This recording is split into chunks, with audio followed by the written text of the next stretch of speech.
تفریح کے لیے بنایا گیا تھا، اور آج بھی اس کے ستونوں اور محرابوں کو دیکھ کر حیرت ہوتی ہے کہ انسان نے صدیوں پہلے یہ شاہکار کیسے تراشا۔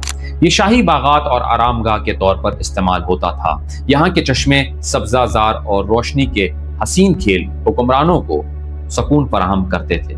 یہ محل الحمرا کا وہ پہلو ہے جو انسان اور فطرت کے گہرے تعلق کو ظاہر کرتا ہے۔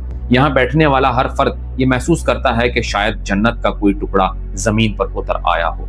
الحمرا صرف محلات اور باغات کا مجموعہ نہیں، بلکہ یہ اندلس کی عملی اور فکری زندگی کا مرکز بھی تھا۔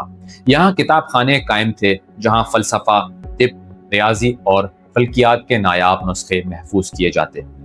غرناطہ کی درسگاہوں اور علمی محفلوں میں دنیا کے مشہور علماء اور محققین آ کر علم کی روشنی بانٹتے تھے۔ یہی وہ دور تھا جب اندلس نے یورپ کو قرون وسطیٰ کے اندھیروں سے نکال کر رینیسنس کی طرف دھکیلا۔ الحمرا کے ہال اور باغات